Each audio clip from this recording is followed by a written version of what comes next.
Good evening, ladies and gentlemen, and good day to those of you tuning in across the pond in the United States of America. It is the case we are here today for the season finale of the Middle of the Pack Racing League GT4 Championship for 2022, and indeed, it being round 9 of 9, we are here at the Nürburgring Nordschleife Loop Circuit for what is anticipated to be a round of survival. It is the case that our drivers will be taken to the circuit consisting of an overall length of almost 21 miles. It was 12.9 miles, I should say, and 21 kilometers. Getting my units right. This circuit is absolutely relentless, located in the heart of Germany, particularly at Nürburgring. And well, our race schedule is quite simple for tonight. Our times in British summertime, that's BST or UTC +1. It will be the case that in just under 14 minutes time, we will be going racing for our one and only feature race, the third of the 3 feature races on our calendar, and that will be 40 minutes of racing action from start to finish, and by the end of it we will be crowning our champions, not only for the endurances stage but also for the overall drivers championships.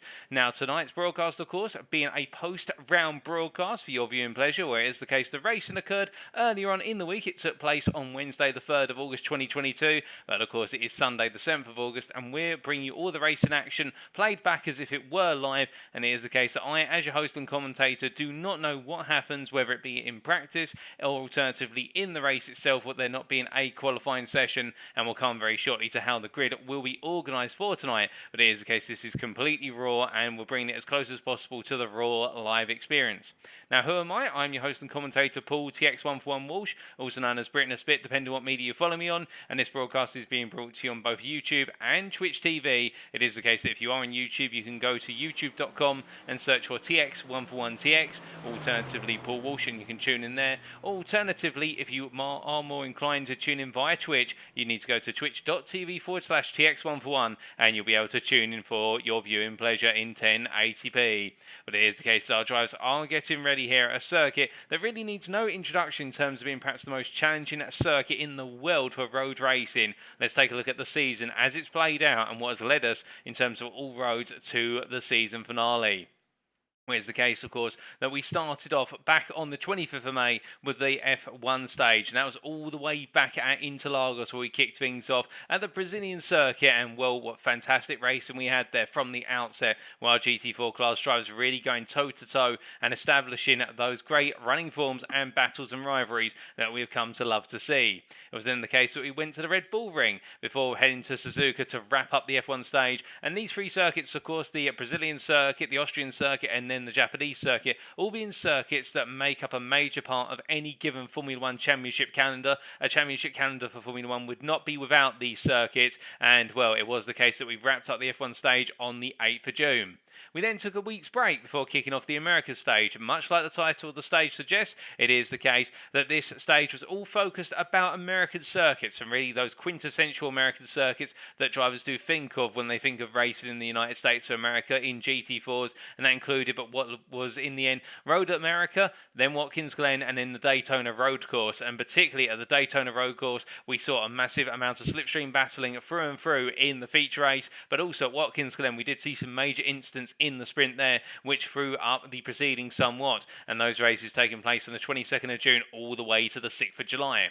It was then the case we had the second of our 2 mid-season breaks before we started off the endurance stage back on the 20th of July, and this stage was all focused around circuits which of course are typified for endurance racing. And we're not talking about 90 minutes of racing, we're talking about normally say 500 kilometre races or 1000 kilometre races, going all the way up to 24 hours of racing. Mount Panorama, or Bathurst as it's more colloquially known, on the 20th of July, and then we made our way to Spa-Francorchamps on what was the 27th of July, so that was last week's round, where we saw that fantastic battle for the overall win, and indeed in what was the win of the Pro class. And we're here today for the season finale at the Nürburgring Nordschleife, with the racing having occurred on the 3rd of August. And this circuit, well, of course, it is the circuit with also the Grand Prix variant, which is not quite on the Nordschleife loop, it is a separate loop, but the two merge together typically form the 24 hours of the Nürburgring circuit. And indeed, our drivers will be taken to the Green Hell, as it's nicknamed. And well, why do we call it the Green Hell? We'll tell you about that very shortly. But more importantly, before we do, let's come to our standings going into tonight. And it is the case in the Pro Class Drivers' Championship Championship going into this round. Jon Lauzon leading by a margin of 15 points there, and arguably with one hand on the title, given the fact that drop scores are in effect, and it would require Jon Lauzon not to pick up any points today, and for Edwin Onofre or Jerome Bajulaz to pull off an absolutely brilliant and perfect night of form in order to be able to snatch the championship away. But it really is now a three-horse rivalry between Lauzon, Onofre and Bajulaz, but the bigger focus arguably could be on who is going to finish second out of Onofre, Bajulaz and Tanner Dibble. And of course we have to keep our eyes on the fourth place driver in the Mercedes AMG. He's really come to form in the last 4 rounds, and if he continues with his momentum, could he potentially snatch away a third or a second come the end of tonight on 118 points currently. He's 16 points clear of John Wilding, whose run of form at the start of the season saw mixed momentum, and it was the case that he's continued to have ups and downs, and Wilding at this point really looking to end the season on P5, if not higher if he can, with Jordan Butler a further 9 points behind in P6, and then we have Austin Farr, Sam Van Olst, Henry Moss and Rocco Above who complete the top 10, with Jan Sauber in P11, and Daniel Downing not picking up any points and me classified as unranked, having not taken part in any rounds to date, and unfortunately will not be taken to the circuit tonight. Meanwhile, is the case in the Instant Point Count Championship, where of course it spans over both the AM and the Pro Drivers' Championships. We can see there out of our drivers who have completed what is 8 or 7 races up to this point. Well, there's only 3 drivers eligible, and that's our top 3, and it is Edwin Onofre there on 43, doing very well to stay ahead of Lauzon and Jerome Bajulaz, with Bajulaz in particular at the opposite end of the spectrum on 82 instant points, and I think out of the proceedings, unless we do see some major falls today for his rivals. But to be fair, this circuit could potentially see some major falls. There is no doubt about that. We then look to the AM Drivers' Championship by comparison, and really it is the case that after his run of form over the last couple of rounds, and particularly that win last time out in the AM class, it was the case that Justin Braggan was crowned after Stewart's investigation. Indeed, we have to wait for the stewards to confirm that there's no instance under investigation or all instances have been resolved. And here's the case, we are pleased to already tell you that effectively Justin Braggan is your championship winner in the AM Drivers' Championship on 178 points. His championship lead is now unassailable by any of his rivals, and his closest one, of course, being Fernando Takashi, with a gap between the two of them being 46 points. So instead, the story now falls to Takashi versus Jermaine Warren. The gap between the two of them, only 5 points. Which one of the two shall emerge the victor come the end of tonight? And given the fact that Jermaine Warren has been absent in a number of rounds, and is actually going to be absent tonight, it does look as though Fernando Takashi will be taking that second place unless there is a major upset which could see Lee Porter jump to that P2 right at the end. But Lee Porter will be in his own rivalry between himself and Mark Senegal, 2 points between the two of them, P4, P5. Stephen Chalafu, the best arrestor in P6, with Kenny B. Smith, or Kevin B. Smith we should say, in P7, Rodney Felker P8, Duncan Ray's P9 and Glenn Bratton P10, with Blake Phillips and Roger Ganesh both on 21 points in P11, and Albert Brand and Craig Parks completing the standings, and unranked there having not taken part in a single round to date, Antonin Doe and Dale Coate, and unfortunately the pair of them will not be taken to the circuit tonight. In the Instant Point Count Championship by comparison, however, we do have 4 candidates, all on 7 races completed. That's Justin Braggan, Fernando Takashi, Lee Porter and Mark Senegal, and right now it is the case that Fernando Takashi is leading both in the AM standings and overall on 24 instant points there, really keeping them nice and low and keeping it smart, and if he manages to not pick up too many tonight, then he's definitely going to be crowned the champion for the instant point count over the course of the series, but we'll have to wait and see whether that's what happens in practice. Now, looking to our Teams Championship, the Informal Teams Championship, where we do not have any prizes up for grabs, but this is being managed for reference. It's middle of the pack racing on 358 points who lead, 42 points clear of Blue Flag Motorsports, and it would require a huge upset tonight for middle of the pack racing to lose out on that top spot. But if anybody can do it, Blue Flag Motorsports could potentially upset the standings right at the end. DNA Racing, best of the rest in P300 and 264 points, with Ascension Racing in P4 and 148, only 12 points clear of Goldwing Motorsports, and Sunday GT Turtles, Delta Motorsports and Motors Racing complete the standings. And as we come over to what is our Endurance's stage standings going into tonight, it is the case we'll be wrapping this up. We look at the pros firstly, and it is the case that Tanner Dibble leading by 3 points, with the rivalry between himself and Jon Lauzon going down to the wire. Which one of the two of them will come out on top? And it'll be the battle for P3 between John Wilding, Jerome Bajulaz, Edwin Onofre and Jordan Butler come the finish.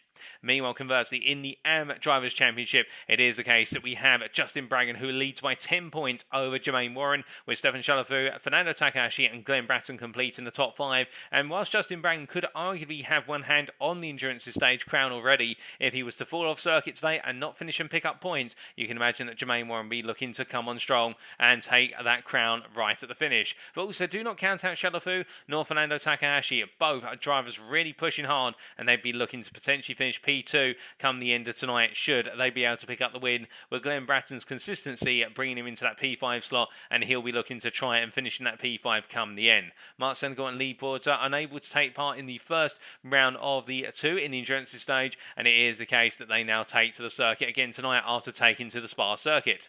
But we look from our standings then to the circuit for tonight, and it's none other than the Nürburgring Nordschleife Loop, or nicknamed the Green Hell. It is the case that this circuit, located in Nürburgring in Germany, consists of over 70 corners, and it is a test of a driver and car's total abilities across the board. Driver and car must be in harmony to conquer this circuit, and the circuit map provided to us by simracingwiki.com, and as always we say thank you to them for their circuit maps, is really a story to tell, with so many household name corners, such as for example Flugplatz, Ehrenberg. We've also got Ardenauer Forst, and looking towards the latter half of the lap, we have got what is known as a Brünchen corner, or YouTube corner as it's known, given the fact that so many YouTube montages exist out there of drivers getting it wrong at Brünchen corner. We've also got Flansgarden 1 and Flansgarden 2. We've also got the Kleines Carousel, we've got the Dottener Hörstraight, and also the last couple of corners, including Hohenrain and Nordkura. It is the case there are so many corners out here, and whilst we won't be able to number them all over the course of the race, in so many of these corners proving to be a unique challenge of their own, and indeed for our drivers it'll be about keeping the car on circuit. If they can do that and make it to the end of the race without falling off, that'll be a major achievement. That could be enough to give them the win. This is the ultimate test on the GT4 Championship calendar, and well, in terms of the rules our drivers will be driving with, it is the case in terms of the setups, our drivers shall be running the iRacing baseline setup for this race, and indeed all races. It is a fixed setup series, and car fuel loads have been restricted to 50%. That will mean for our feature race, firstly, how's the grid going to be set? It'll be set as a reverse grid based on the Drivers' Championship standings following the previous round. So whoever is last in the championship in attendance, last out of our drivers attending within, say, the Pro or the AMS, they'll be starting at the front of their respective pack, and the championship leader or the highest placed driver in attendance will be starting at the back. The Pro class shall start ahead of the AM class, as separated by a 5-second gap. That will be judged by the lead driver of the AM class on that starting grid. Drivers who have yet to score championship points shall start at the back of their class. Well, that's not to be, given the fact that all of our drivers in attendance today, all 12 drivers attending, have got points on the board. The race will start under a manual foul double rolling start, with the formation being held up to at the start-finish line, after which drivers may go racing. Each driver has 2 fast repairs available, and they may be needing to make use of those. A driver shall receive a drive-through penalty if they accumulate 25 or more instant points. And, well, with that 50% fuel load, that means there is a mandatory pit stop in which drivers must take on fuel, and that pit stop could be quite critical, there's no doubt about that. But as we look to the live pictures now, we've had enough of rules and regulations. I think we all have. We're all here for the racing. It is the case that our drivers are continuing to make their way around in this final warm-up session, and we do see here where's Mark Senegal making his way in a long run on down through the corners right now. I do believe as he's heading on through here, heading down the hill into the latter half of the lap, it is the case making his way downhill.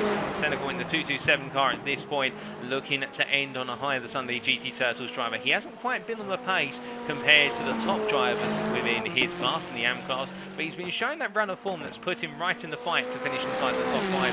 And could he end his season on a high? That'll be the question that only he can answer. Of course, he rolls his way there through what is the right-hander, heading down the hill now, heading up towards Flansgarden 1 as he rolls his way through the course. Very tricky sequence here where a lot of the corners are unsighted in terms of corner apex, and he'll do well just to keep it on the road. Indeed, everybody will. And as we look for our AM driver too, Jerome Bajulaz here. Bajulaz, the Porsche 718 Cayman GT4 driver, who throughout this season has made that car charge, particularly in qualifying. In the race, it has not always quite been there by comparison, seemingly just a little bit off the pace. But you can imagine Bajulaz be looking to give it one last hurrah tonight and potentially try to make it a winning race. But speaking of making it a winning race, well, of course, Edwin Onofre trying to do the same as well, and he's currently in the pit lane. and we do say hello to Onofre in the Twitch chat. I hope you're doing well, Edwin, and well, we're only moments away from going racing now. Indeed, if you are tuning in, do not be shy. Feel free to say hi, whether it's in the YouTube or the Twitch chat.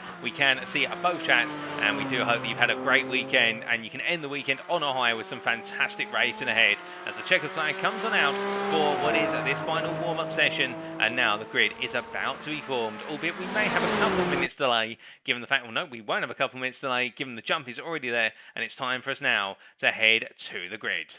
So as our grid is being established, we take you through it. Well, it is the case we don't have a qualifying session, so we won't be able to take you through it. We are waiting for that grid to be formed, and then we'll be able to take a look at it. But we do look to the grid here as it's being made up, and it is the case, of course, Jon Lauzon, the championship leader in the pro class, will be starting from the back of the class, whereas by comparison, it will be the combination of Tanner Dibble and what is Jordan Butler starting on the front row for the pros. And as we look to the blimp camera here, in terms of our AMs by comparison, it will be what is there. You can see Blake Phillips in the BMW M4 who starts on pole for the AMs, and he will then have behind him the combination of what is there Glenn Bratton, and I do believe that is Stefan Chalafu, and then it will be what is behind the pair of them Mark Senegal, and I believe that is Lee Porter alongside, and then by his lonesome at the back of the group that is Fernando Takashi, who will be starting off there at the very back, given the fact that he's P2 in the championship for the AMs. But it is the case that we can see that, excuse me, Edwin Onofre there saying, seeing the NASCAR race, IndyCar switch channels to one where I can't view. That's a bit unfortunate there, but it is the case. We're very glad to have you tuning in as well. And we say hello to Dibble there in the YouTube chat saying green hell is the best hell. Well, it is the case. I would have to agree with you there. This circuit is an ultimate challenge for any driver, as we're hearing that Justin Braggan is starting from the pit lane, so he's decided not to take, well, in fact it was going to be Justin Braggan who should have been starting right at the back of the AMs, but he's decided to start from the pit lane, I think for safety perhaps, and decided just to go out there and really make things a formality in terms of his driving tonight, given he's already effectively won the AM Drivers' Championship, but he'll be looking to also take the Endurance Stage crown. But meanwhile, everybody else will be starting from the grid and from this manual double valve rolling start as they make their way on around. But we can see Glenn Bratton there, a little bit ahead and out of position from Blake Phillips at the moment. I think they will switch their places back very shortly, given the fact that Blake Phillips has got less points compared to what is Bratton, unless Bratton's just misunderstood that he's not meant to be with that lead group, and I think he is gradually being ushered back at the moment. But as they make the way on up, it will be to our pros to take us away for 40 minutes of racing, and in particular it will be off of that front row Jordan Butler and Tanner Dibble, and well, which one of the two of them will get the flying start. We know that Mercedes is quick off the start line, but that McLaren is no slouch either. We now wait for Jordan Butler to take it away.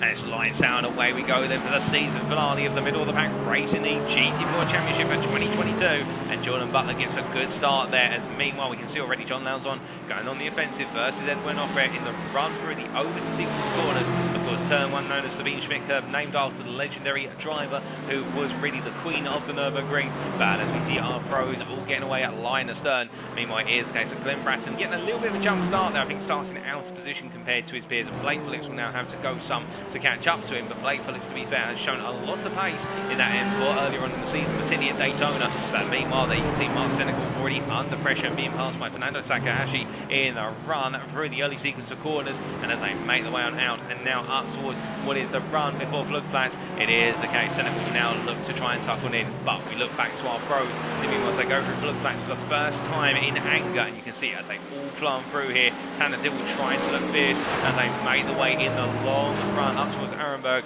and well, now it's all about just settling into a room for the time being. But Edwin Onofre, who we right on board with, already trying to go on the offensive here in the Aston Martin Vantage V8 as he chases after Jerome Bajulaz, and as they make their way down towards the braking zone for Arenberg corner, we're hearing that Takashi and Chalafu further down have both had an off track, as we're hearing that Lee Porter, I believe, has had an early retirement. Something's gone very wrong for Lee Porter as Justin Braggan has left the pit lane, so it is the case that Braggan is on the lap with our drivers now, albeit he's going to catch up to them very gradually. But as Edwin Onofre here continues to chase in the run up towards Aldenara Forest, no way through at the moment. He's having to back back off here, and I think just trying to get the tyres up to temperature. But looking back to our ramps, it is the case we see Fernando Takashi here, the red Mercedes, chasing after what is there, I believe, Justin Bragan, who is effectively, well, that's a bit of a surprise. Justin Bragan is classified as a lap down on our timings. I don't think that's correct. I think he is on this lap with everyone. Oh, goodness me, and that's Bragan into the wall there, just taking a bit of grass into now force, and the car's pointing the wrong way, and well, that is going to be a nasty whack as Glenn Bratton has had to jump to the pits for an off track. But meanwhile, it is the case now. Blake Phillips leads the M class here with everything that's happening. The 225 driver, I think, will be very happy that he hasn't put a foot wrong in the early stages of this opening lap.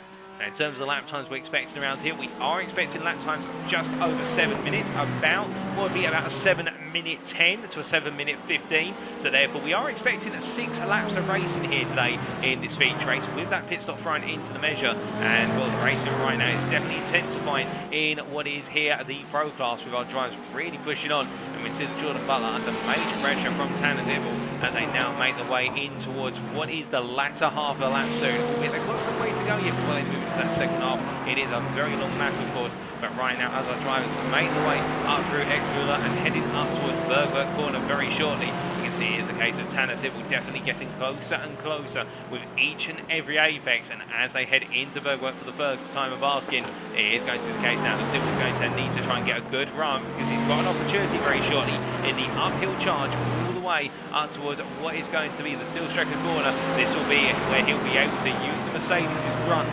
versus the straight line speed of that McLaren to be able to try and affect the pass. But the thing is, they're completely flat out here in the long run up the hill. And as we ride on board here with Dibble, you get the perspective of exactly how close he'll be running before it's the case he can look at that move, where the fact the road is so narrow in this section that you've got to be committed to try and get alongside, but you've just got to back off and wait. But as they head into the left hand here, what is the curve corner, it is the case we see that Dibble backing out slightly, not deciding to commit to a move, being patient here, using his smarts. And as they now head through the right hand king before what is still Strecker corner, it is the case now they're both on the brakes, coming down the gears, so that you see there Butler going a bit deep, but it is the case by going deep. If we get a brief flash there on our screen, and that might be the case, the replay file just falling down very slightly. It is one of the situations whereby Jordan Butler getting a nice run, and as they head through the carousel, the infamous corner, of course, where they roll the way on through, and now heading all the way on up into the second half of the lap. And this is where things really start to go downhill from this point onwards, albeit with an uphill spurt initially. Tanner Dibble staying right there in the mix, as we have had Bragan and also Porter retire, and we have got Jon Lauzon and Glenn Bratton in the pits as it currently stands. We've had 1 pro fall off circuit and 3 AMs fall off circuit, and now it's the case that the race to survive continues as we see Tanner Dibble here continue to put that pressure on for the lead of the Pro class and overall. But Jerome Bajulaz, by comparison, not too far behind as they roll their way down and as they come charging on through the right hand here of what is Whipperman, and making their way continue to make their way downhill. It is the case of all 3 drivers there right on the limit as they head on through, and this is where on that opening lap in particular, those cold tyres can just catch a driver out if they're not on the ball. And already Jon Lauzon has been caught out by comparison, as we see Edwin Onofre there at the back of this pro group, and it is the case that he'll be looking to try and stay in touch. But the Aston Martin will have a sequence of corners soon where it will have an advantage, and that is the fact that Aston Martin hasn't got the best straight line speed, but it's got very good acceleration and great platform stability. And as they roll the way and continue to charge them down and around, it is the case that we look to Jordan Butler here, who is leading right now, the DNA Racing driver, under major pressure in that McLaren. But the good thing for him is through this section, it is the case that they make their way through at Flansgarden Irons and into Flansgarden Zwei. They can't really make an overtake at this point unless somebody gets fully alongside and the lead driver makes an error. So Butler will have some breathing room as he makes his way now up into Stefan Boloves. Well, no, that's not Stefan Boloves, my apologies, that's Schwab Ben Schwanz. And it is the case as they now head into the Kleiners carousel. Well, you can see Jordan Butler's car there just bouncing into the carousel, bouncing back out. And these cars, of course, will be quite hard on the suspension as they now make their way in towards Galgencott Corner before heading onto the Dottinahua, the back straight, the longest straight on the circuit, and where we'll see our drivers reach their highest possible top speeds somewhere in the region of 150 to 160 miles an hour. And now this is where Tanner Dibble look to make an early move. As you can see, Jordan Butler bringing the car to the middle of the road. Dibble follows him very close behind, and I do wonder whether Dibble at this point may be playing the patience game, as we're hearing that Lee Porter has left the pit lane, having repair work done to his car. But you can see how Dibble now using the straight line speed of the Mercedes, plus also the slipstream picked off of the back of the McLaren 570 in order to be able to come on through a slipstream assisted pass. But will we see a return here from Jordan Butler? Behind him, meanwhile, Jerome Bajulaz, he's under the pressure here from Onofre, but Onofre staying behind. I think it's the case that with the Ascension Racing tried to decide to fuel save behind him, probably lifting off in the tow. So a bit of a different approach there as they come to the end of the opening lap of the race. And as they make their way through the last couple of corners here before heading on to lap number 2, it is the case after one lap of racing here at the Nordschleife, Tanner Dibble leads going on to lap 2 ahead of Jordan Butler in P2. Jerome Bajulaz P3, Edwin Onofre P4. That's how your top 4 and your pro class stands. Meanwhile, Blake Phillips is leading in the AMS right now by an advantage of what is 10.5 seconds ahead of Fernando Takashi, and the BMW M4 driver here enjoying the racing so far. And as he makes his way on through, he's in P5 overall. We have Fernando Takashi in the Mercedes chasing after him little by little in P6, second place in the AMS as he comes to the timeline. We then have Mark Senegal here in P3 in the AMS, P7 overall. The Sunday GT Turtles driver, after surviving the opening lap, he'll now be looking to try and keep it consistent with Chalafu, who's running in P8, and you can see Chalafu here having an off track early on at what was Flugplatz, and he's returned to the circuit, albeit I think with a little bit of a scare. I think it was just a slight runoff, and he won't want to be looking to do it again as Lee Porter is a lap down. Oh goodness me, that's Mark Senegal has had a spin coming out of Sabine Schmidt curve, and Senegal now returns to the circuit, but the front end of that McLaren has definitely been compressed there. It has had a whack to the wall, and Mark Senegal has got it wrong. But meanwhile, we do look here to what is Jordan Butler, who's falling backwards already from Tanner Dibble as they make the way in the charge up towards what is Arenberg corner. And as they do, well, Jordan Butler under huge pressure here into Arenberg, and as they head into the braking zone, well, he holds on for now as we ride on board the gearbox here of the DNA Racing driver as they head on towards Ardenau Forst. And of course, in the long charge downhill here, before they head into downhill run to Ardenau Forst, they come down to what is known as the Brooker compression, and that is where the circuit really does compress in this downhill run. We'll see that now head uphill, and they've got to be smart when they dab the brakes to roll the car through. And these apex curves are very high, and what that means is for a lot of these cars, unless of course it's the Mercedes or alternatively the BMW M4, it is the case they're very sensitive to these curves and they can be launched quite easily. But you see Jordan Butler trying to just simply keep it together, and it was interesting to see Bajulaz there getting very close to Aldenar Force, but not close enough to affect a pass. And I think outbraking himself and almost worrying about tapping the back of Butler, and instead now he has got Onofre getting closer and closer once again as they make the way into the left-hander here of the left into right combination of what is a Callan-Hard before heading all the way down the round through the front right-hander of that sequence. And as they do, it's interesting to see as we hear that Lee Porter has jumped to the pit lane again. So Lee Porter's had another moment on the circuit.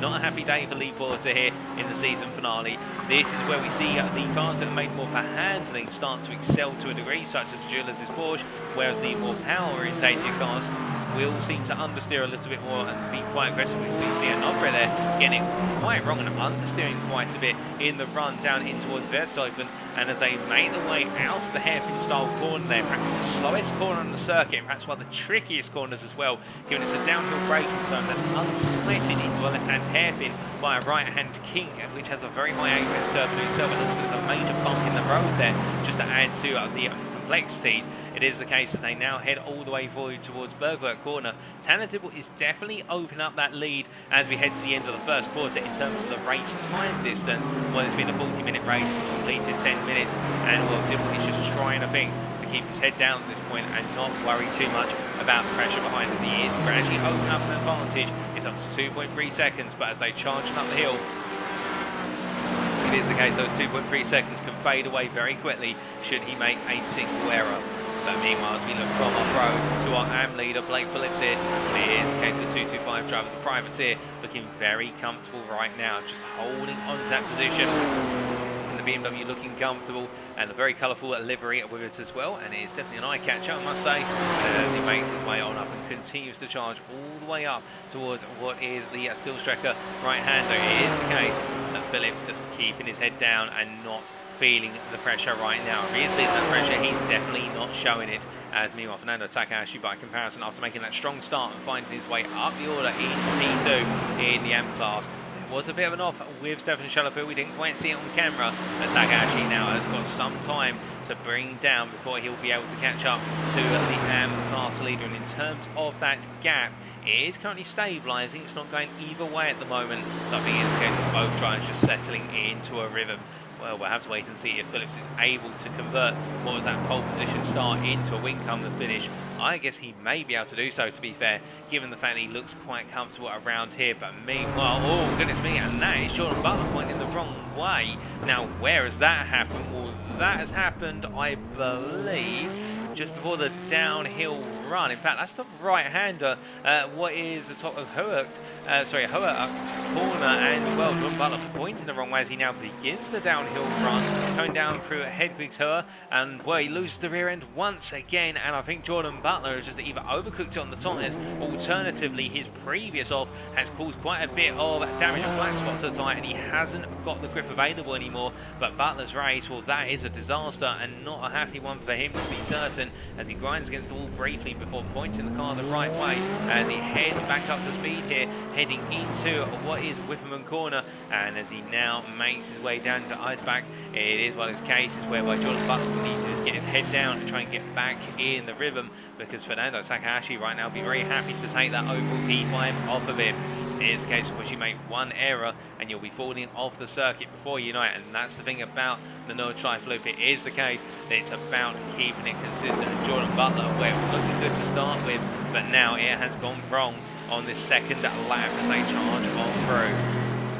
As they charge their way down the hill now, heading through Flansgarden Eins, it is the case that Takashi definitely at this point looking aggressive. They're supposed to make their way through the little jump and head into what is Flansgarden 2, and as they charge on down, well, rolling the way through the corners here, we can see that Takashi definitely falling back a little bit in the dirty air of his opponents in front of him. And I think that's more for safety there, to make sure he doesn't pick up any unnecessary understeer going through these high-speed corners where the car just simply wants to go straight line off the road. You can see the graze marks there on the left-hand side door panel for Fernando Takashi's car from the driver's perspective. I think that may be a sign of some contact with what was Schellefeld earlier on, or contact with a barrier. But meanwhile, we have to cut away from them to our battle for P2 overall in the Pro class, because we can see here Jerome Bajulaz leads this, but he's got Edwin Onofre right behind him, and I think Onofre here is giving Bajulaz a little bit of a push along. I think there's a bit of bump drafting going on here, and they're trying to help one another get closer to Tanner Dibble, who now stands at 4.5 seconds away. Well, I think if they are trying to work together, it's not really working out, and I think Onofre would be wise to try and look for the move here for P2 and go hunting. So I think it feels as though he's got a little bit more pace as they make the way on out. And as they go charging into the final two corners here, we hear from Onofre himself in the Twitch chat saying, despite the fear of making mistakes here, I adore this track. And well, it is the case, he adores it so much to make the move up the inside for P2 into Schmid-Smith curve, the opening corner. And Bajulaz is not going to give this up here. They run side by side now in the run down the hill for the first sequence of corners, heading down towards Hatzenbach. And it is the case that Bajulaz able to use that inside line into the initial right-hander there to hold track position, but he's under major pressure now as he heads through Hatzenbach and heading up towards Hoheiken corner. Albeit is the case now, he'll be making his way into the right into left, and then another right into left at Hoheiken. And as he then makes his way on out, it will be the drag race up towards Flugplatz corner.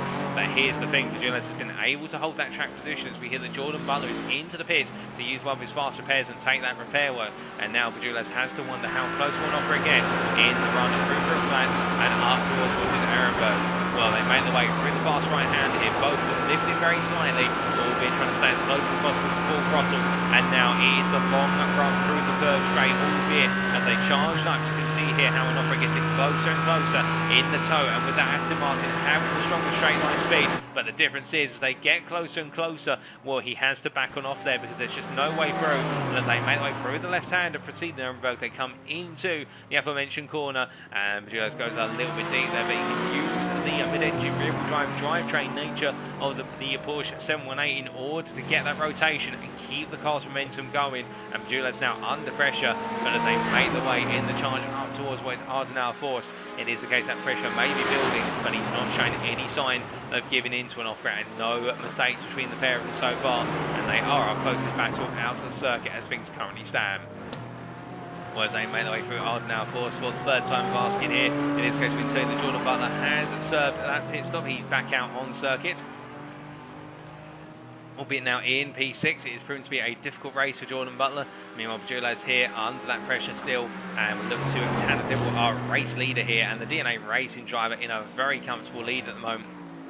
That lead only going one way, and it's going up in terms of distance to the rest of the field. He is now 5.5 seconds clear of Bajulaz and Onofre, who are battling for that P2. And Dibble at this point, I think, just simply focusing on bringing home what will be a great end to his season, all things considered, as he charges his way down the round through Drive Factory Rex and now into up their siphon corner. And as he heads on down, it is a case of looking at very composed. And Dibble definitely looking as though he's just simply in the rhythm here, and well, that's exactly where you want to be as Lee Porter leaves the pit lane once again, as I believe we're to understand it, or something has gone wrong with Lee Porter. No, in fact, he's made his way out the pit lane down in P11, but we look from our race leader to the aforementioned Lee Porter here as he makes his way back out in the middle of the pack, racing driver, and it has been a difficult day so far as he makes his way through the right hander there of what is the run in towards Hatzenbach, and as he does, well, Lee Porter now will be just looking and hoping to keep it on track for the remainder of the time. But it is the case that, speaking of drivers who have fallen off, we saw that Shalafu earlier on fell off the circuit, running P3 Liam class, P7 overall. The number 219 driver just keeping it smart and smooth as he has got an advantage of 38 seconds over rival Mark Senegal behind in P8. And he himself is 21.5 seconds off of Jordan Butler in front. But as he comes on around here, it is the case we can see that Fernando Takashi, who we now look to, is not closing up on Blake Phillips. It is the case that Blake Phillips is keeping that gap at 15 seconds and he's keeping it comfortable. But speaking of uncomfortable, it is the case this battle for P2 overall makes its way now up the hill into the second half of the lap very shortly. And Edwin Onofre here, he's fallen back a little bit from the back of Bajulaz, but it is the case the gap has opened up to 9 tenths, but it's showing no signs of abating in terms of the battle between the two of them for that second place spot. But as they make their way through at the Steel Striker corner and heading in towards the Caracola Carousel, or Carousel as it's known in short, at this point I think it may be the case that Onofre is thinking about cooling the car down a little bit and just keeping it nice and smooth as he makes his way through the carousel, obscured by the billboard to an extent there, and as they now make their way through what is Poston 147. It is the case as they charge it past the aforementioned post. I believe that's one of the Marshall posts, if you will, the post 147. It is the case the Ascension Racing driver here definitely now getting back into the fight as they make the way in towards Hoaakt, and as they roll the way through the right hander. Both drivers looking to be comfortable here. Well, you can see Bajulaz, there's a lot more rhythm in Bajulaz's driving in terms of his ebb and flow from one side of the circuit to the other, whereas it looks like Onofre is having to point the car a lot more, and I think that is the sign of the differences in the two cars. The Porsche being much more handling focused compared to the Aston Martin, which is a bit more of a power monster. And as they roll their way downhill now, heading it down through Eisbach and in towards that Brunchen corner very shortly, it is the case you can see that with both drivers as they make their way into Brunchen, they are trying to use their car strengths respectively, albeit now where we're starting to see these uphill and downhill runs where there's a lot more throttle gain. It is the case that Edwin Onofre is starting to close that gap back on up, and as they charge them down and through what will be up Lansgard and Hines, and this is where we'll see Onofre really starting to reel on in once again as we ride on board with him as he makes his way through the double right here, and as he comes on out of what is the end of Lansgard and Hines, heading to Lansgard and Zwei, charging down the hill. Well, it is one of those situations whereby as we hear that Jon Lauzon has had an off track and is now getting his way back past Mark Senegal.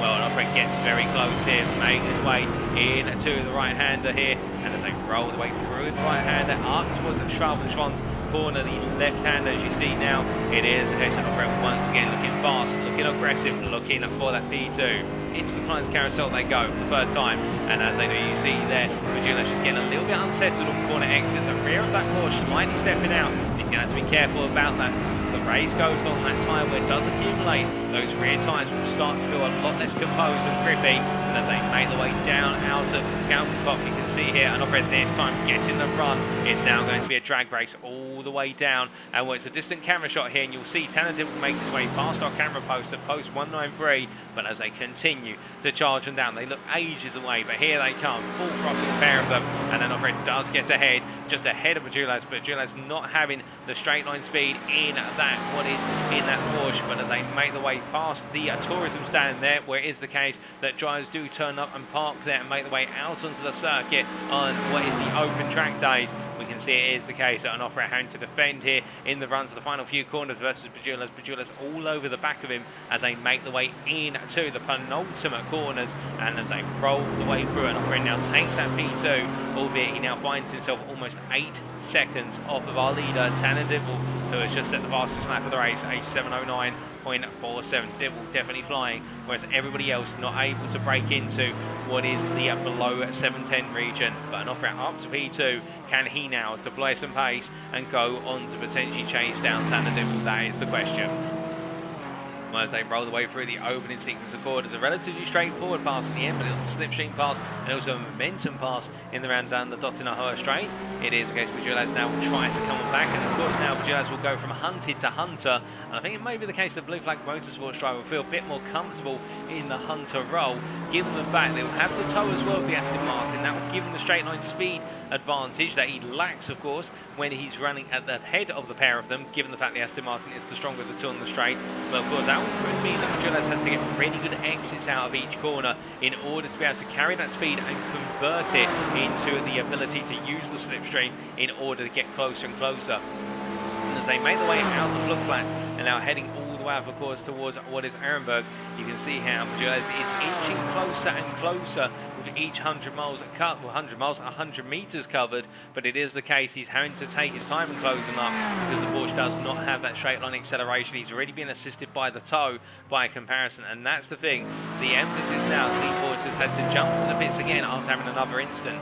The emphasis for Bajulaz is the fact that he has to now each and every corner. He cannot afford to even make one mistake. If he makes one mistake, he'll likely drop to about 9 tenths to a whole second off of the back of Onofre, and that is where Onofre can start to try and break away, as we hear that Stefan Chalafu is into the pits from P7, from P3 in the AM class. He's designed to take his pit stop at the end of lap number 3, and he is the only one of our drivers who have not fallen off circuit and had to go to the pit so far. He's the only one to start taking his scheduled stop. The rest of them are trying to go a bit deeper and trying to go at least 4 laps without needing to pit. But as they make their way around, it is the case that Bajulaz heading on through the double left here and making their way up in towards Kallenhard. Shortly the pair of them, you can see how Bajulaz is able to stay nice and close through the more technical sequences, but it's on the straights, on those power sections where Onofre is able to make the breaks. Bajulaz goes deep there into Kallenhard, just simply getting too much of an early apex and losing 2.5 tenths, almost 3 tenths of the process there.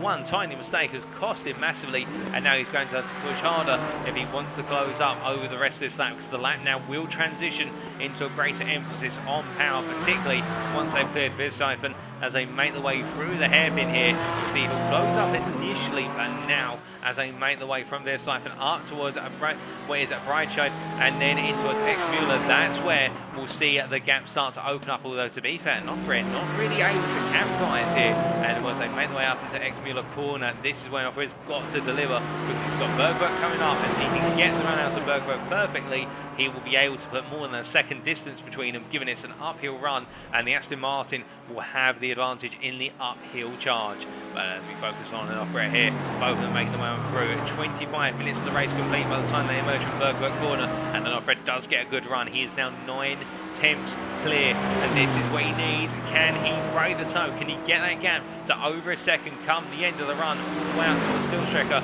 Or will it be the case that Bajulaz is able to stand strong? Well, Bajulaz is in that toe. He's inching closer. It is the case that he's been able to stay within sniffing distance, and he's being rewarded for his perseverance. And Onofre at this point now thinking, okay, I haven't done enough this time. It is the case the gap is going the wrong way as they continue to make their way up the hill into the left hand, to the fast left-hander here, and as they roll the way through into the curved corner, it is the case they now head in towards what is still striker, and this is the point where we'll see Onofre take a bit of apex curve and head into the right-hander. He's got the gap back up to what is 7.5 tenths.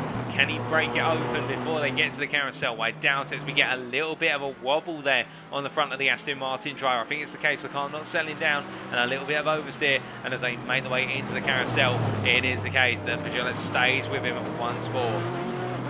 But as they roll the way out, and it is the case, as you do say there, Edwin in the Twitch chat, somehow the Porsche gets a great tow. That Porsche does look very fast in the tow by comparison with how fast it is on the straights. But as I try to make the way past West Post 147 and head all all the way up the hill into the right-hand braking zone here of what is ahead with her.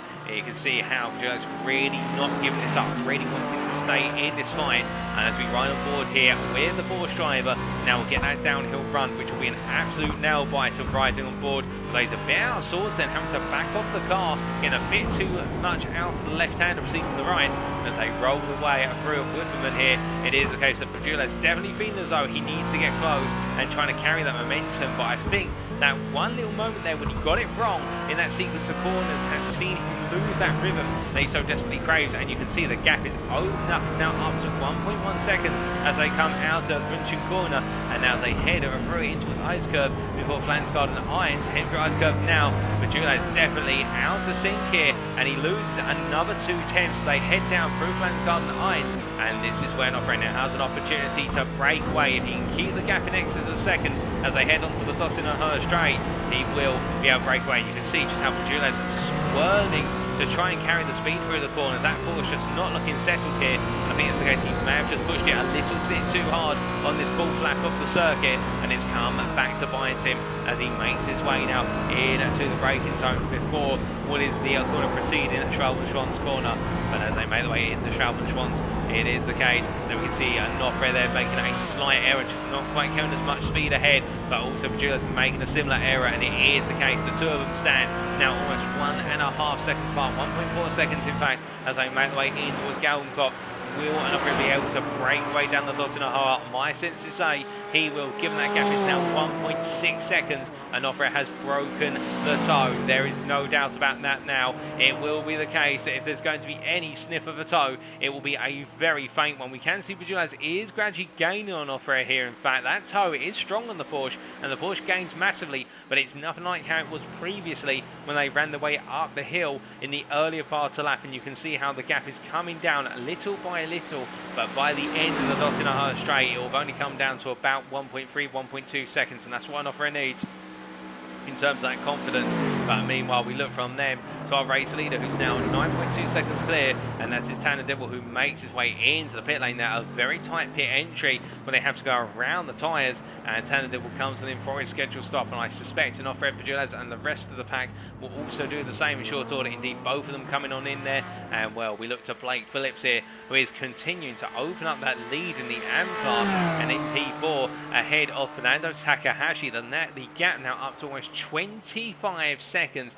Blake Phillips is absolutely charging, and on that last lap he was 7 seconds faster than Fernando Takashi. We'll say what you will about Blake Phillips, but there's one thing for certain: he does seem to be a Nordschleife master compared to his peers in the AM class. Indeed, he is lapping on the pace of what is Bajulaz and Onofre here in terms of one lap pace, and it is showing he is disappearing off into distances. Meanwhile, Fernando Takashi making his way down and around through the corners. Well, where will he be? Well, more the bigger question here is, look at this, ladies and gentlemen. Jerome Bajulaz has jumped back ahead of Edwin Onofre through the pit stops, and it is the case now, with there being only 10 minutes to go, we've only got 2 more laps of racing, including the one they've gone on to, but Jerome Bajulaz has used what is strategy to jump back ahead of Onofre and most likely not needing to put as much fuel in the car, as he was doing a bit of fuel saving earlier on, and particularly when he had the chance to run in the toe of the Aston Martin driver, and that has benefited him massively, as Jordan Butler meanwhile has come through to take P5 over off Fernando Takashi, who's now leaving the pit lane. I think with Butler making a visit to the pits much earlier on in the race, he's taken on the fuel and he feels as though he can go to the end on that fuel. But right now, Bajulaz in that driving seat for P2. Can he bring on home? And well, of course, the big question will be, how much fuel have they taken? Have they taken the bare minimum to get to the end? And it does look as though, based on what we're being told from Onofre in the Twitch chat, saying it took a little more fuel than usual, which going to have plenty of fuel to play with, is Edwin Onofre as they make their way into Arenberg, and that fuel means he can afford to be a bit more aggressive over these next 2 laps and not feel as though he's running on the limit, whereas Bajulaz meanwhile may have underfueled slightly or just fueled the bare minimum to get himself to the end. That may mean he will fight to find ways to be able to stretch that fuel tank out and frustrate Onofre by parking it on apex through some of the corners. But as they make the way way up into Ardenau Forest for now the 5th time of asking this battle for P2. We've loved to see it since the start of the race, and indeed, whilst the field has spread out quite a bit, it is the case we have 2 drivers here running very similar pace in 2 very different cars, 2 cars that are very different in terms of their balance of performance, in terms of their characteristics, but 2 drivers both wanting that P2 in order to be able to end their championship campaigns on a high. And it looks so right now that whilst Bajulaz is the leader of the 2 of them in this battle for P2 in the Pro class, it is Edwin Onofre who seems to have the pace advantage and the willingness to be able to try and exploit it to get the move done. Well, as they make the way down here into the braking zone for the right-hander, heading around and through, and as they make the way onwards to the next set of corners on the circuit, and very shortly, I do believe, heading into Dryfat Rex, having coming out to Callan corner, and here's Dryfat Rex. In fact, it is the case that Onofre there in the dirty air. You can see how the car is just stepping away from corner apex very slightly, and that means he has to be a bit more sensitive in terms when he gets back on the throttle and how much speed he carries into these apexes. And in return there, as he makes his way through what is Verseffen, you can see there how under braking he went a little bit deeper again, but we have seen him prefer that deeper line into the hairpin style corner. He just feels like he can bring the nose of the car around more gradually and not feel the car balancing too much on that front end. Oh goodness me, and a bit of snap oversteer there as he makes his way out of X Mueller, and that's the case. That shows you how hard Onofre is pushing in the Ascension Racing Aston Martin, and Bajulaz looking very composed at this time. But as they make the way into what is here, going into the right-hander of Berber, this is where Onofre needs to get the good exit. If he can get the run, he'll be able to close that gap down. 7 tenths is the gap as they emerge from the corner. Which way is the gap going to go? It's slowly heading the way downwards, not upwards. And well, as they roll the way up the hill in the long charge here, they'll be making their way through what is the Kesselchen, and then into Klosterau before Butler curve. You can see it is the case that Onofre inching closer and closer, little by little, as we ride on board the gearbox here at Jerome Bajulaz, as we hear the Porsche 718 roaring in its splendor up the hill. And as they charge on, we hit the Jon Lauzon that's had an instant out of the circuit, and it's had a whack to the one out of our force. But as they make their way through the curve and now up in towards where it's the Steel Striker corner for the 5th time of asking, it is the case that Onofre gets in closer as they make the way under braking. Now, as they do 2 very different lines, and Bajulaz going deep to get a nice late apex, and Onofre going quite tight to get an early apex and a deeper exit. And it's the case the gap stays as is.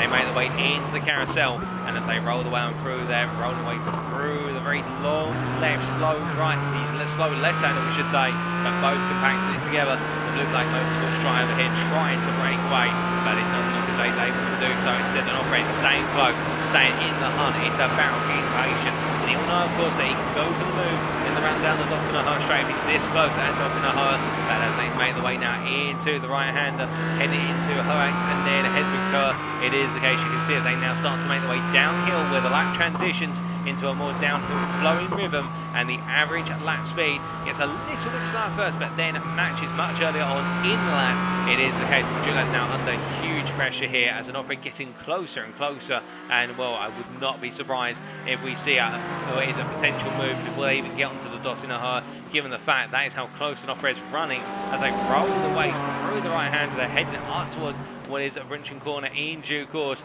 but as they head up through the right hander of Brunchen, it is the case that both drivers now looking to get the best possible run, heading through the ice curve and down on towards Flansgard and Irons. And as they do look at the different stairway, in fact that was a bit of a run over the curve in there for Onofre. He's lost a little bit of time. Meanwhile, Bajulaz having to avoid the curbing entirely. That Porsche is very sensitive to these high curves, and as they roll the way through the downhill drop and making the way into Flansgard and Spire, it is the case that Onofre is staying so very close as we ride on board here as they make the way down the hill in 6th gear, top gear, and this is where it's an absolute thriller of a run, and Onofre is so close he has to lift off before the braking zone to avoid tapping his rival on the rear. You can see how Bajulaz is really struggling there and feeling a bit under pressure, but Onofre takes a bit too much apex curve. It puts the car up onto 3 wheels, and he has to settle it down as they make the way through the blind of the carousel. Both drivers are on the limit, and as they make the way out of the carousel and heading up towards Galgenkopf, the gap stands at 4.5 tenths. They make the way through the tricky right hander where you've got to dab the brakes and chuck the car in, and it is a brief lift off before the run through Galgenkopf completely. They now make the way onto the Dottener, and Onofre here will now head up into top gear, and as he upshifts it into 6th gear very shortly, He's going to look for the move once again here, powering his way on past. But as he does, of course, now you'll see Bajulaz will gradually get ready to tuck into the slipstream of his rival. And now it'll be much like it was previously before they came into the pits. Can Bajulaz stay in the fight on the final lap and potentially make the move for the P2 position come the finish? He'll look to most likely make it in the run down this straight when they come onto it for the final time. As Onofre covers off his rival there, heading underneath the Bilstein Bridge board. It is the case that both drivers right on the limit now as they head into the final couple of corners. But meanwhile, Tanner Dibble has gone on to the final lap of this race as he makes his way through the Sabine Schmidt curve. And it is the case that he has got a 12-second advantage. He doesn't need to do anything spectacular. He just needs to bring it to the finish. Only one lap stands between him and taking the win here today, and I think it will be a very, very happy day down in the DNA Racing garage. Meanwhile, as we take you through the order, Tanner Dibble, our leader in the Pro Class and overall. Edwin Onofre holding on to P2 right now, and it is the case he has Jerome Bajulaz battling with him for that P2, and these two have been battling since lap number 1. They have been inseparable over the course of all the distance so far. It is Blake Phillips who runs in P4 here, and well, in P4, the AM leader doing very well, though he won't be doing too well if he takes too much grass like that on the final corner again, and he'll be looking to avoid that. But Blake Phillips, that's the first mistake he's actually made so far today, and his lap times have been going very well, matching what is the lap times of our P2 and P3 drivers, and the BMW M4 driver just looking to bring home this win in the AM class ahead of Jordan Butler, who's had a number of falls off circuit, and the DNA Racing driver running P5 right now, P4 in the Pro Class. He'll be looking to try and hunt down Blake Phillips on this final lap. Meanwhile, Fernando Takashi, P6, second place in the AM class here, has not got the pace to hunt down Blake Phillips, but is doing enough here, I think, to be able to realise that P2 in what is the AM Championship. And it's Stefan Shalafu in P7, P3 in the AMs, running best of the rest in the AM class with Mark Senegal in P8, and he's had an off-track recently. He's just returned there. What is, I do believe, that is the run down out of Whipperman Corner. And then we have Glenn Bratton making his way on around right now, and Glenn Bratton effectively at this point, as he makes his way around the lap, just trying to understand where Glenn Bratton is on circuit.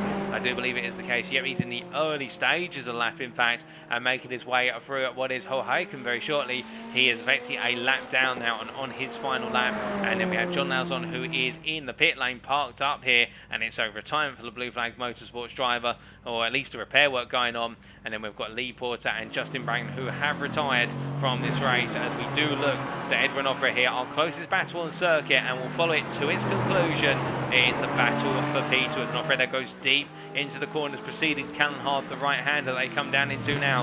He's definitely feeling the pressure as we ride on board the gearbox here of the Ascension Racing Aston Martin driver. Bajulaz gets it wrong. They're taking a bit too much exit curve. It unsettles the car, and that's going to buy an Onofre plenty of breathing room as they make the way now into Dry Fat Rex, and as they roll the way through the triple right-hander, and Onofre taking a little bit of grass there, has to be careful not to step too wide out to unsettle the car. They come down into their siphon hairpin, and as they do, you can see how Bajulaz just closes up dramatically there under braking, and that's where the Porsche works so well in those medium to low speed corners by comparison.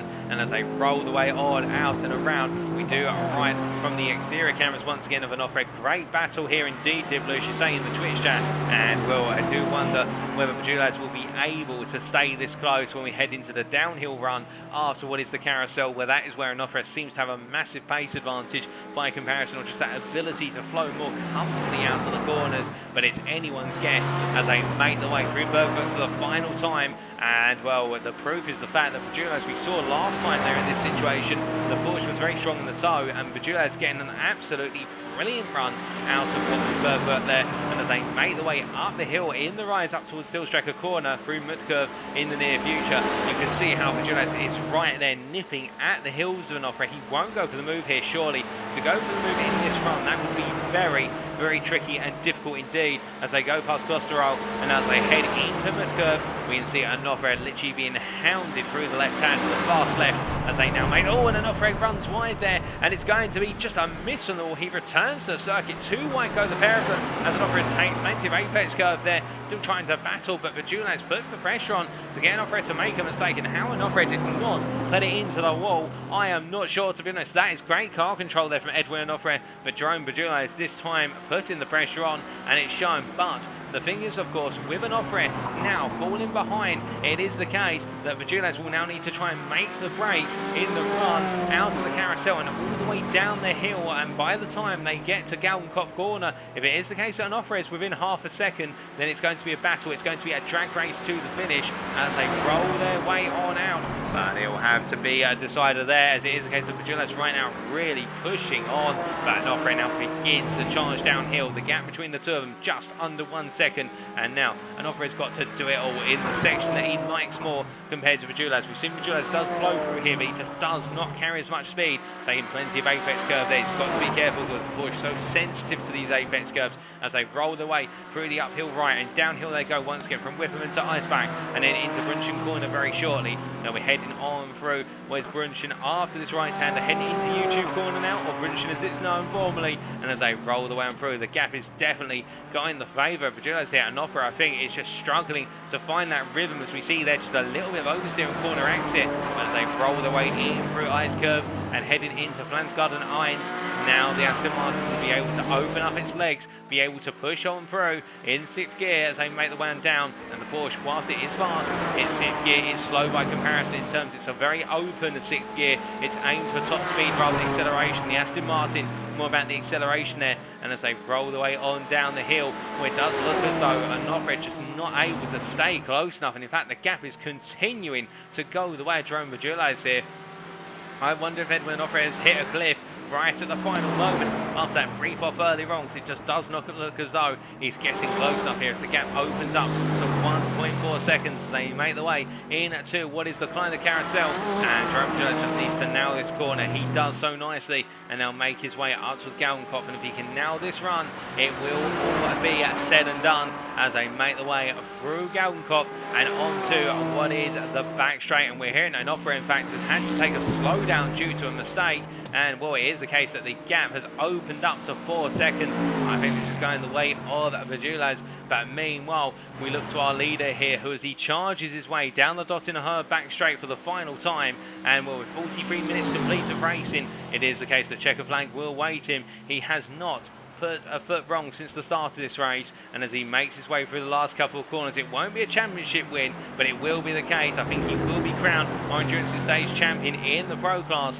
for as he makes his way through the final corner, he's done it, ladies and gentlemen, and he comes to the line. It is Tanner Dibble from DNA Racing who takes the win overall and in the pro class here today at the Nürburgring Nordschleife loop, ahead of Jerome Bajulaz, who after a 6-lap battle of attrition for P2 over on in the pro class versus Edwin Onofre, coming home to take home P2. And as he makes his way across the line for Blue Flag Motorsports, a well-deserved P2. It wasn't to be P2 today for Edwin Onofre, but a P3, still a sign of the brilliant effort he put in, and indeed the championship campaign he's run for Ascension Racing. It will then be Blake Phillips, who as he makes his way down the hill here, all the way heading up towards where's the final couple of corners. He's been absolutely flawless as the AM driver, and you do have to wonder if he'd been able to make more of the season earlier on, where could he have been? But we're not here for what ifs, we're here about what is certainty, and what is certain is the fact that the BMW M4 driver will go on through the final corner to take P4 overall and the win in the AM class by a staggering, in the end, 33-second margin. In fact, my correction, it is a 32-second margin. And here is Jordan Butler coming home in P5 at a difficult day for the DNA Racing driver, P4 in the pro class. And then we will have Fernando Takashi, who right now, really, as he rolls his way on through, well, the 223 driver here today just did not have a way of keeping up with Blake Phillips. Blake Phillips in a world of his own in the AM class. I think Fernando Takashi will be happy that he's kept it on circuit after an initial bump heading through what a Flugplatz. But then he'll bring home P6 overall, P2 in the AM class, and then it will be Stefan Chalafu, who right now making their way down that hill. It is the case we won't get them on the VHS tape. We've run out of tape here on the iRacing replay, but let's take you through those finishing positions when all is said and done. And well, in the end they finished as follows. It was in the end Tanner Dibble taking the win by 16.7 seconds over Jerome Bajulaz in P2, and Edwin Onofre completing the podium. And indeed that's the pro podium and also overall. Blake Phillips the winner there in the AM class, P4, and then we had Jordan Butler P5, Fernando Takashi and Stefan Chalafu completing the AM podium, P6, P7 respectively. Mark Senegal P8 in a difficult end to his championship campaign, but Jon Lauzon P9 and a difficult day for Lauzon as well. But I think he was still done enough given he was classified as, as finishing, and that P5 in the pro class should give him enough points with drop scores in effect to be able to bring home the championship crown. Glenn Bratton P10 and then Lee Porter and Justin Braggan, the two drivers there with their early retirements in the race, P11 and P12. Well, with that, ladies and gentlemen, that means now it is time for us to update you on how all the championships finished come the end of the season, because all the standings are in, and we start off, of course, by taking you through the Endurances Stage Championship crownings. So it is the case that after 3 races in the Endurances Stage in the Pro class, Tanner Dibble in the end bringing home the win in the championship on 75 points, 13 clear of Jon Lauzon in P2, and Jerome Bajulaz completing the top 3 on 56 points with Onofre at P4, Jordan Butler P5 and John Wilding P6. And it has to be said, Tanner Dibble really coming to form after what was that brilliant performance, of course, at Daytona, and then absolutely just flying in each and every round of the Endurances Stage. A well-deserved win in the Endurances Stage for Tanner Dibble. Meanwhile, in the AM class, by comparison, it was to be, in the end, Stefan Chalafoud taking home the win in the Endurances Stage, with the fact the consistency of Chalafoud showing through and being key time and time again, and 59 points to 53 from Fernando Takashi, and Justin Braggan coming home in P3 there, just a point off of Fernando Takashi. Sometimes it is the case you don't have to be the fastest to take the crown, and that's exactly what Chalafoud was able to do. Glenn Bratton P4, Jermaine Warren P5, and then Mark Senegal, Blake Phillips and Lee Porter completing the standings there. And, well, we get that confirmation of our Endurances Stage winners in the Pro class, the number 69 car of Tanner Dibble and the number 219 car of Stefan Chalafoud for the AM class. And now let's take a look at the overall Drivers' Championship standings come the end of the season.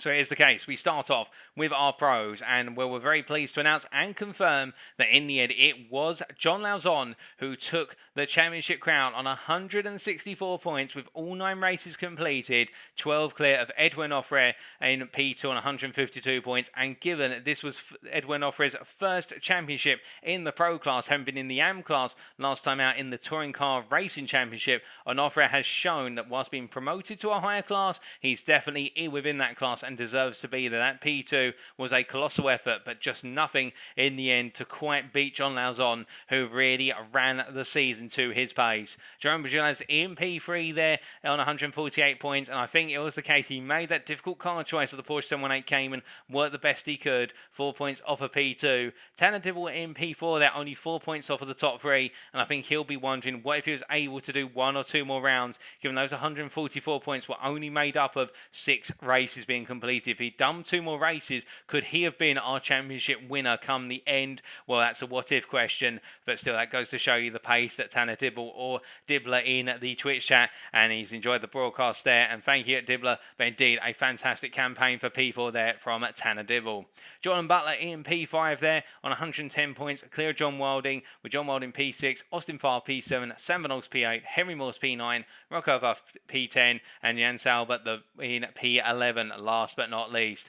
Meanwhile, in the AM class standings, it is the case that Justin Braggan in the end confirmed prior to tonight and doubly confirmed with 178 points to be your AM Drivers' Champion, with Fernando Takashi and Mark Senegal completing that top 3. And what a surprise there, Mark Senegal bringing home what was in the end that P4 today, able to creep ahead of Jermaine Warren and take that P3 come the curtain fall of the championship, and well deserved to Mark Senegal in P3.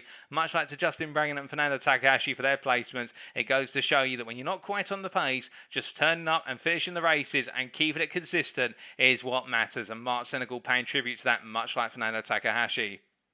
Jermaine Warren, P4, Lee Porter, P5, and then Stefan Chalafoud, Kenny B. Smith, Rodney Felker, Duncan Moraes, and Blake Phillips completing the top 10, with Glenn Bratton also P10 on 46 points alongside Blake Phillips, and then Roger Ganesh P12, Albert Brown P13, and Craig Parks, last but not least, in P14.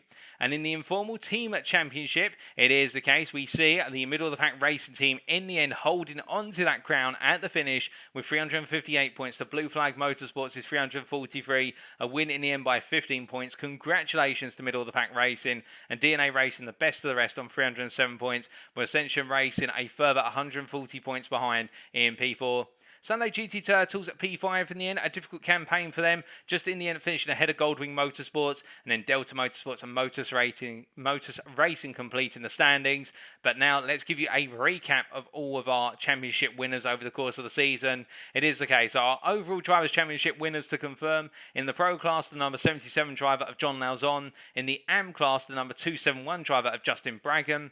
Our overall Instant Count Championship winner across both classes, remember there was only one prize up for grabs, was Fernando Takashi. In the end, the number 223 driver, our AM driver, getting the highest number of instant points of anybody by a significant margin. Congratulations to Fernando Takashi.